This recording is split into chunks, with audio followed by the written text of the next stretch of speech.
Boa noite, boa noite. Vocês mais atrás, se perceberem que está baixo, basta acenar que nós tentaremos aumentar o tom para poder chegar aí, ok? Bom, o nosso tema é grupos, centros e sociedades espíritas. Nós gostaríamos de fazer uma viagem no tempo com vocês. Se nós pegarmos a história da humanidade, em todas as sociedades, nós vamos sempre encontrar um culto ao herói, um culto ao indivíduo.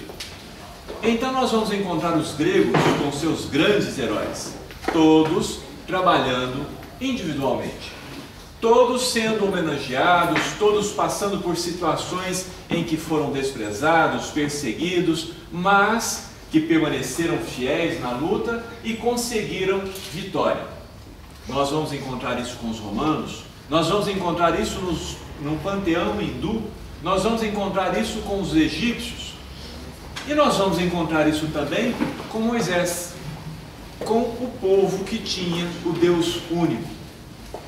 Mas existe um momento na história da humanidade em que as coisas mudam, em que nós vemos a primeira aglomeração, a primeira equipe sendo homenageada, sendo discutida, sendo apresentada, sendo construída, sendo estabelecido na Terra um novo processo, não mais de individualismo, não mais daquele herói único, imbatível, que passando por todas as dificuldades consegue superar apesar de todas as pessoas. Não mais esse modelo. Um modelo diferente. Nós vamos encontrar um homem caminhando pela praia, não a praia de um mar qualquer, mas do mar da Galileia. Nós vamos encontrar esse homem convidando alguns pescadores para formar um grupo. Um grupo que deixaria de pescar pescado, animais, e passaria a pescar uma outra coisa, passaria a buscar um outro tipo de pesca, passariam a buscar um outro tipo de alimento. Esses pescadores, junto com outras pessoas, uns mais letrados, outros menos letrados, uns mais novos, outros mais velhos, um grupo bem diversificado, inclusive com comerciantes, nós vamos encontrar a formação de um grupo de 12 pessoas. De 12 pessoas que definitivamente nenhum outro povo, nenhuma outra história, em nenhum outro momento da humanidade poderia pensar. E é isso que torna o Evangelho ímpar. É isso que torna o Evangelho único, exclusivo. Não tem como ele ter sido inventado por nenhum autor de nenhum momento da história da humanidade. Porque ninguém pensava assim. Nem Sócrates pensou assim. Ninguém pensava assim. Jesus vem e estabelece uma nova forma de trabalho, uma nova forma de heroísmo, uma nova forma de sacrifício. Nós vamos encontrar na história os mesmos elementos dos romances. Nós vamos encontrar o sacrifício pessoal, nós vamos encontrar as dificuldades, nós vamos encontrar perseguições, nós vamos encontrar amor, ódio, nós vamos encontrar vida e morte, mas de uma maneira inusitada, porque dessa vez os grandes heróis são pessoas simples, são pessoas do povo, lideradas por um carpinteiro. Alguém inusitado para ser um líder? Não uma pessoa rica, não uma pessoa que tenha sido criado diferente dos outros, não. Uma pessoa que se fez igual a todas as outras e se une para fazer a maior revolução que a humanidade tem notícia, a Revolução Cristã. Então ele convida estes apóstolos, estes discípulos, que até então não eram capazes de individualmente realizar a tarefa de tal monta ou de tal grandeza. Não eram capazes. Mas Jesus os toma para si, convida-os, não impõe, convida-os, vem, segue-me. Convida um coletor de imposto, vem, segue-me. Convida um pescador, vem, segue-me. Convida um velho, vem, segue-me. Convida um jovem que junto com o seu irmão vão segui-lo. E ali nós temos a formação do primeiro grupo espírita de que se tem notícia. Nós não podemos comparar esse grupo com o grupo de Moisés, onde ele recebia os espíritos e o irmão dele cuidava da parte burocrática, digamos assim, da coisa. Ele era um tanto quanto inibido. É como se nós pegássemos o Chico recebendo as mensagens, psicografando, e puséssemos uma outra pessoa para cuidar da casa, para cuidar da caridade, para cuidar das coisas todas. Então não era um agrupamento de compartilhar, era um agrupamento familiar no máximo. Nós vamos encontrar Abraão lá no comecinho da história, também sozinho. Nós vamos encontrar em toda a literatura do povo hebreu personagens como Ruth, que trabalham no máximo com mais uma pessoa, e normalmente um parente, ou alguém que assumiu às vezes de um parente. Com Jesus não. Temos familiares dentro do grupo, mas na maior parte eram apenas conhecidos uns dos outros. Na maior parte eles não pensavam que poderiam fazer tal tarefa, e no entanto, superando a todas as expectativas, driblando todas as formas possíveis e imagináveis de dificuldades, a começar da ignorância absoluta, a começar da descrença, a começar daquela situação de que Jesus não poderia ser o grande mestre, porque ele não viera num cavalo de fogo, ele não viera conquistando, ele viera no anonimato. Ele começa curando, ele começa conversando, ele começa orientando, ele começa transformando as pessoas por perguntas, transformando as pessoas pelo exemplo, que é outra característica marcante desse agrupamento. Porque, como não eram letrados, como eles não tinham muita instrução, eles conversavam entre si e resolviam o problema. Não tinha como alguém tomar a liderança em absoluto. Mesmo Tomé sendo mais pragmático, sendo ali mais materialista, digamos assim, querendo os pingos nos is, ele não era líder. Mesmo Mateus sendo mais esclarecido, sendo mais instruído, também não era o líder. Mesmo João, que era o espírito mais amado, que na verdade era o espírito que mais amava, também não era o líder. E o Pedro, que Jesus elege para ser aquele que conduziria a sua igreja, também não era o líder. Vem Paulo depois que o Cristo já havia partido, vem Paulo, que também não era o líder, porque o líder passa a ser para sempre a figura do mestre, único, incomparável, insubstituível. A partir de então, nós vamos encontrar em formação grupos de pessoas das mais diversas origens, dos mais diversos povos, dos mais diversos credos, das mais diversas capacidades, se unindo num objetivo: amar. É a primeira vez que nós vemos uma proposta de amor que envolve realmente duas pessoas. É a primeira vez que nós vemos a divindade conversando com o homem e deixando as coisas tão claras: eu estou com você permanentemente e você estará comigo se e somente se amar o seu semelhante. Como amar o semelhante sozinho?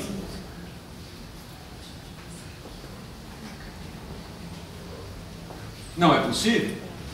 Então, para trazer uma ideia dessa, para implantar uma ideia dessa, qual o único método possível e imaginável? Criação de grupos. A casa espírita, o centro espírita, começa com duas pessoas.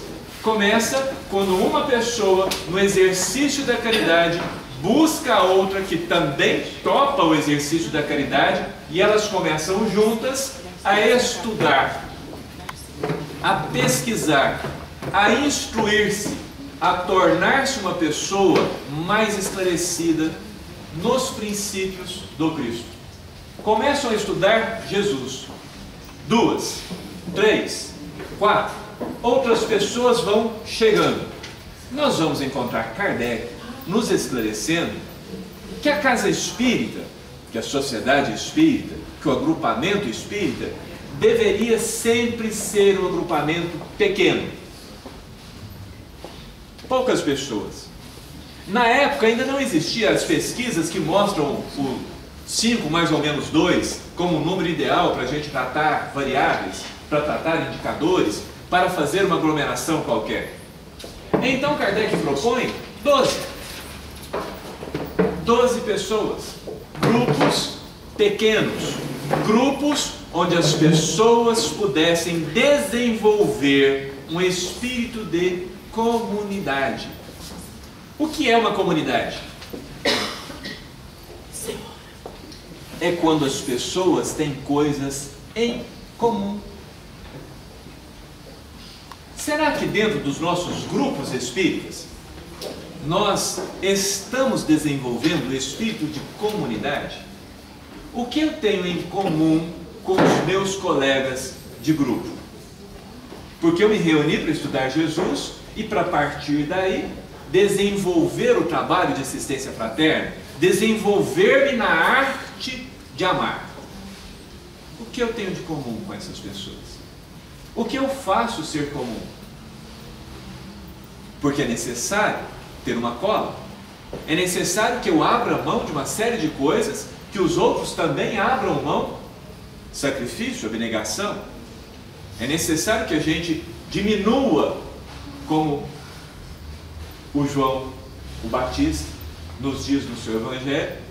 É necessário que eu diminua para que o Cristo cresça. Então, num grupo, para que se estabeleça o espírito de comunidade, nós temos que diminuir-nos.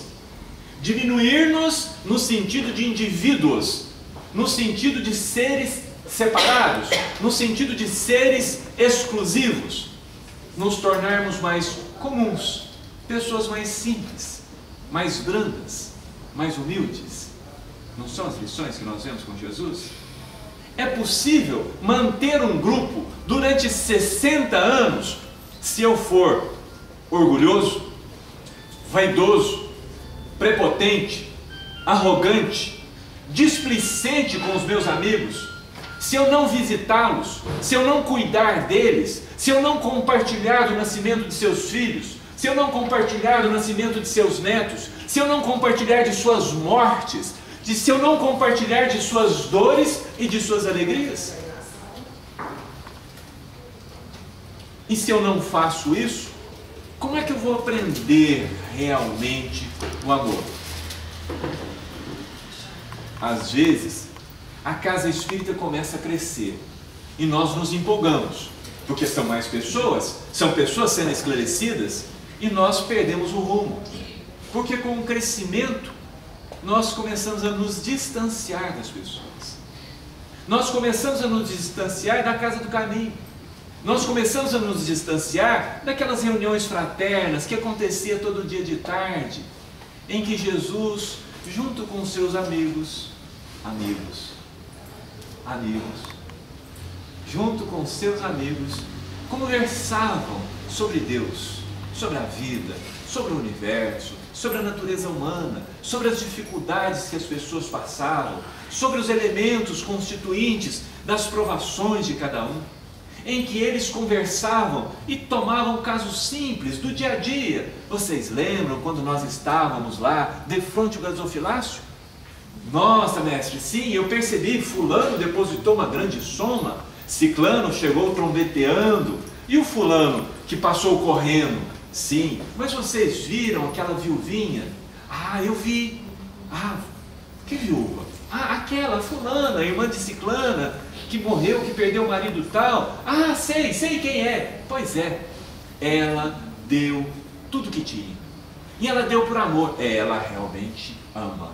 Aquela senhora, olha, eu já vi ela recebendo em casa pessoas famintas, sem ter nada. Ela realmente é uma trabalhadora. Pois é, em verdade eu vos digo que nenhum dos outros deu tanto quanto ela. Era assim que Jesus compartilhava com aquele grupo e preparava aquele grupo para realizar a grande transformação da humanidade. Nós não precisamos de grupos enormes. Nós precisamos de grupos cristãos. E um grupo cristão, um cuida do outro. Mas de vez em quando tem briga. Tem. Porque nós não somos perfeitos. Não tem como. Num grupo de gente imperfeita, perfeição, isso é incoerente. A somatória de dois imperfeitos dá uma imperfeição maior, não é? E se juntamos 12? E se juntarmos 1000? Nossa, fica inadministrável. Por isso que tem que ser pouco. Porque nós precisamos desse aconchego. Nós precisamos de ter um vínculo tal, uma ligação tão profunda de sentimento, que quando chegar aquele dia que o cara amanheceu com a avó atrás do toco, que amanheceu naquele assim, não olha pra mim não. Bom dia, por quê? Naquele dia que a pessoa desce do plano espiritual para o corpo, não encaixa direito, já começa dando choque ali no corpo e tal, 5 obsessores enfileirados, ele passa naquele corredor polonês e só recebendo as pancadas, e ele chega na casa espírita, na pilha, saindo raios, né? Dando raios. Aí chega o grupo e ama.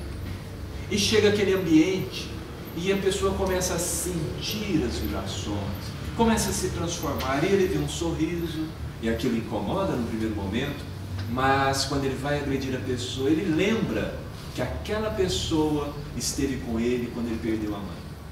Ele vai agredir outra, e ele se lembra que no dia que ele foi alugar uma casa, aquela pessoa foi com ele, e foi o avalista. Aí ele lembra, e em cada um ele tem uma história, e em cada um ele vai regredindo e vai pacificando, ele vai se disciplinando, ele vai segurando a fera que ele traz dentro de si, ele vai domando aquele homem velho, aquele ser que insiste em pisar e descontar, em agredir as outras pessoas, ele vai dominando aquele ser, vai se transformando, vai se melhorando, melhorando, até que nós chegamos a um ponto de termos um grupo não homogêneo, não igual, porque nós não vamos jamais desaparecer, mas um grupo harmonioso. Pensem numa orquestra. Essa é do Simão Pedro. Pensem numa orquestra. Se cada um tocar numa velocidade, é bom. Se tiver um instrumento só, temos orquestra? A orquestra é o ápice da diversidade.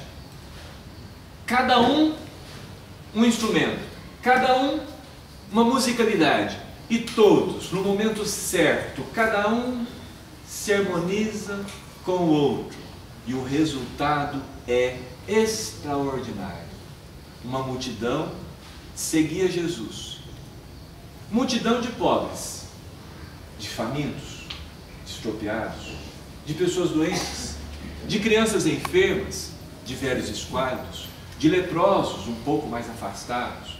Uma multidão daquelas que dificilmente nós passaríamos no meio, se nós saíssemos daqui do centro agora. Uma multidão de um tipo que provavelmente nós evitaríamos, mas uma multidão que buscava Jesus. E como Jesus veio nos mostrar o trabalho em grupo,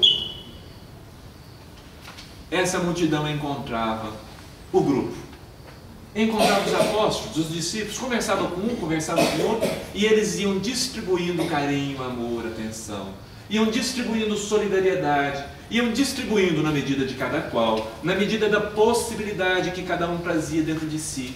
Tomé conversando com aqueles que gostavam dos pingos dos is, Judas conversando com aqueles que gostavam de negociar, Mateus conversando com aqueles que eram mais afeitos a números, os pescadores conversando com aqueles que trabalhavam rudemente, e o agricultor trabalhando com o agricultor, cada um tocando o coração de cada um, porque cada um ouvia na sua língua, cada um entendia na sua linguagem própria, naquela linguagem do sofrimento, na linguagem da dor, da dificuldade, na linguagem do trabalho, na linguagem da solidariedade, em que os discípulos se colocavam como galhos secos, vivificados pela seiva do Mestre.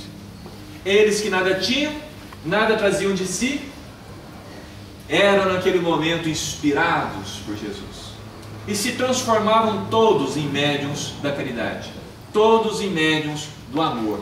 Distribuíam a mãos cheias, até o ponto de passar um dia confraternizando, milhares de pessoas ali sendo servidas por aqueles 12, que ao servir contagiavam mães, contagiavam avós, contagiavam as pessoas, e as pessoas começavam também a servir, porque eram bem tratadas, eram tratadas com carinho, com respeito, com dignidade. Se naquela época tivesse um espelho, tinham providenciado um espelho para que elas pudessem se ver. Eram tratadas como pessoas merecedoras de respeito. Passou o dia, a tarde chegou, e o amor inspirando este grupo procura o Mestre. Mestre, essa multidão é pobre, não tem o que comer. Eles não conseguem prover para o dia de amanhã. Então, já estão conosco o dia todo, não comeram. Imagino que elas estejam famintas. Nós precisamos despedi-los para que eles possam procurar as vizinhanças e se alimentarem. E olha, as cidadezinhas aqui também não vai dar certo, não. Eles vão ter que ir longe, porque não vai ter comida para tanta gente. E Jesus mostra para nós que uma vez que nós nos despimos de nós mesmos e nos predispomos à união,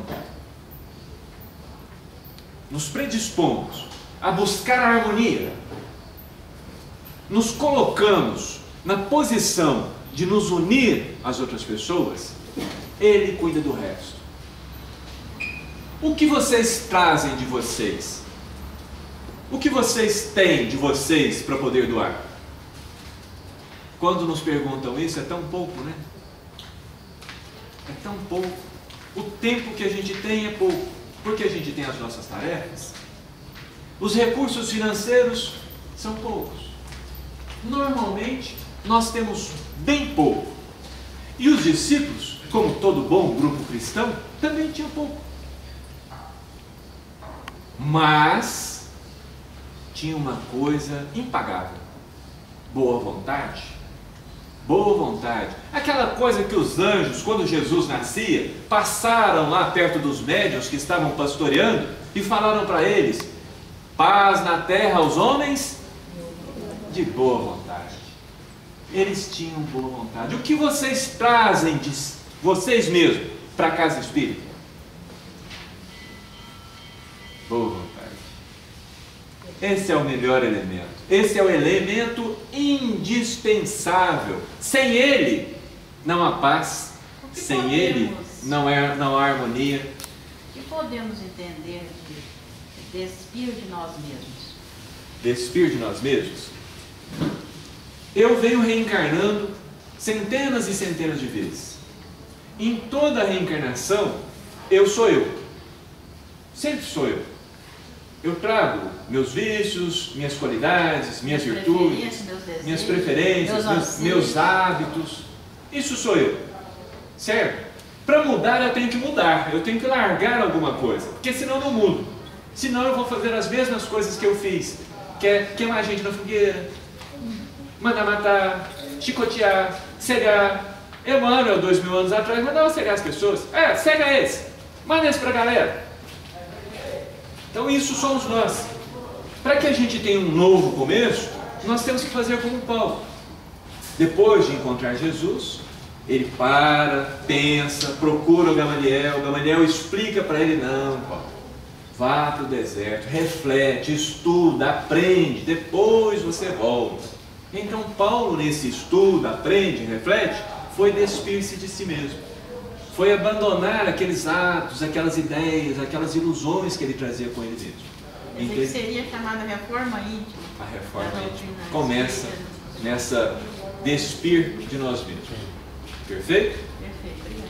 então nós trazemos para dentro da casa espírita o pouco que nós temos, que é a nossa boa vontade. Os discípulos cederam. Gente, naquela época não tinha lanchonete em toda esquina, não. Eles estavam preocupados com aquela multidão. Eles juntam lá entre si e conseguem alguns poucos peixes e alguns poucos pães. Nós, no nosso egoísmo, para quem quer esse peixe e esse pão? Se não tinha para eles, é o que a gente traz, é o que a gente tem. Mas uma vez que eu abro mão, que eu entrego para Jesus, que eu confio nele, eu posso fazer que nem o Chico. Ai, mano, você fica falando esse negócio que a gente recebe centuplicado e tal, mas é verdade mesmo? É, Chico, experimenta. Fé raciocinada. Então tá. Ele só tinha um chuchu para o almoço. Chuchu, que é bem saboroso. Cheio de água, vitamina ABC. Saboroso. Ele pega o chuchu e dá. Não é que de tarde ele recebe um saco de chuchu? Então eles abrem mão. Eles levam aquilo que eles têm, que é pouco, mas com boa vontade, eles correm o risco de ficar sem nada. Lembram da viúva? Lembram da viúva? Jesus veio trabalhando com eles na intimidade. Jesus está trabalhando conosco na nossa intimidade. Está conversando no pé do ouvido, no nosso culto no lar, nas reuniões que a gente faz dentro da casa espírita, quando a gente está fazendo a sopa, nas intuições, ele está sempre ali no pé do ouvido, procurando esse aconchego conosco.